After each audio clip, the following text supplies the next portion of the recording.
اعوذ باللہ من الشیطان الرجیم بسم اللہ الرحمن الرحیم۔ یہ چار صورتیں جو زلزال سے شروع ہوئی ہیں یہ ایک مزاج کی ہیں، اس میں وہی آخرت کا انذار بہت ہی یعنی بالکل جس کو کہا جائے کہ دو ٹوک انداز میں۔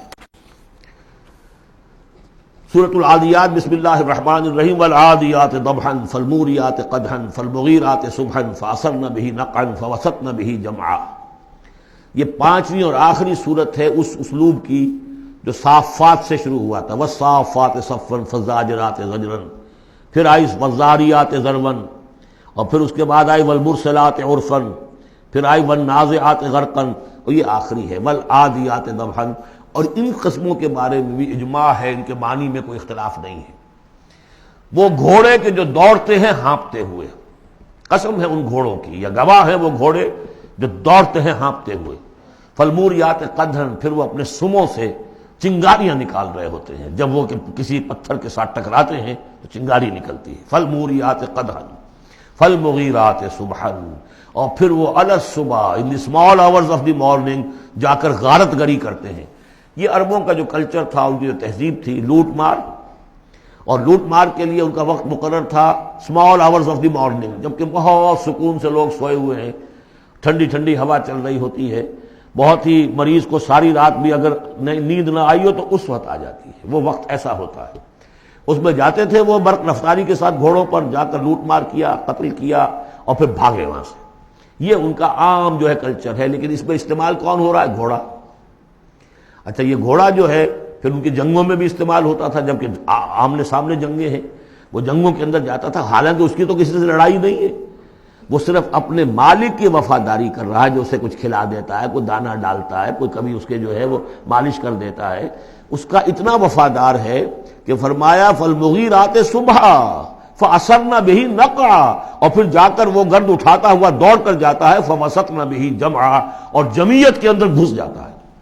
آپ کو معلوم پچھلی زمانوں میں کیا ہوتا تھا، لے کر نیزہ اور یا کوئی اور شے جو ہے وہ سوار گھوڑے کو لے کر دوڑا ہے، کس میں؟ دشمن کے اندر صفوں میں گھس رہا ہے، اور تیر آ رہا ہے، گھوڑا مر رہا ہے، ہوتا ہے، تلوار لگی ہے، گھوڑا مر گیا ہے، تو گھوڑا یہ رسک کیوں لے رہا ہے؟ یہ ہے اصل میں اس صورت کی جو اصل مرکزی بات ہے، محض یہ بات، انسان جو اس کا مالک ہے اس کا خالق نہیں ہے، صرف یہ ہے کہ اسے دانہ ڈالتا ہے، اسے گھر پہ باندھتا ہے، اس کی سیوا کرتا ہے۔ اس صرف دانہ دینے اور سیوا کرنے پر اس کے اندر اتنی وفاداری ہے کہ وہ اپنے مالک کی ذرا سی ایڑ کی تھوڑی سی اس کا اشارہ ہوتا ہے اور ہوا کی طرح بات کرتا ہے، جہاں اس کو حکم ہوتا ہے وہ دوڑتا ہے، اپنی جان جوخم میں ڈالتا ہے۔ اب فرمایا ان الانسان لربہ لکنود، لیکن یہ انسان اپنے رب کا بڑا ناشکرا ہے۔ وہ جو کھلاتا ہے، پلاتا ہے، رزق دیتا ہے، جو خالق ہے، یہ وفاداری اللہ کے لیے انسان میں نہیں۔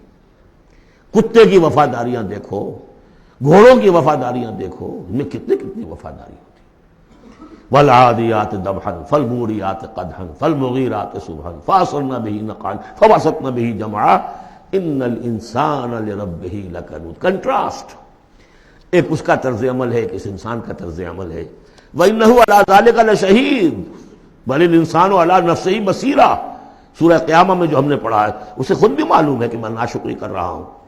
وَإِنَّهُ لِحُبِّ الْخَيْرِ لَشَدِيدٌ، لیکن یہ مال اور دولت کی محبت میں بہت شدید ہو جاتا ہے، مال اور محبت کی دولت کی وجہ سے حرام حلال کی تمیز ہٹا دیتا ہے، حالانکہ اس کا نفس ملامت کرتا ہے۔ لا اقسم بیوم القیامہ ولا اقسم بالنفس اللوامہ، وہ اللہ تعالیٰ کی نشانیوں میں سے ایک نشانی ہے انسان کے اپنے اندر۔ افلا یعلم اذا بعثر ما فی القبور، تو کیا اسے یہ معلوم نہیں ہے کہ جب زمین میں جو کچھ ہے، قبروں میں جو کچھ ہے، تلپٹ کر دیا جائے گا، انہیں نکال لیا جائے گا، وحصل ما فی الصدور، اور جو کچھ ان کی سینوں میں چھپا ہوا ہے وہ بھی نکال لیا جائے گا۔ ان ربہم بہم یومئذ لخبیر، یقیناً اس دن ان کا رب ان سے پوری ان کی باتیں جو ہیں ان سے باخبر ہوگا، ان کی خبر لے لے گا اور ان سے حساب کتاب لے لے گا۔ اللہم ربنا حاسبنا حسابا یسیرا، ان صورتوں کے آخر میں یہ دعا، اللہ تعالی ہم سے آسان حساب لیجو۔ صدق اللہ العظیم۔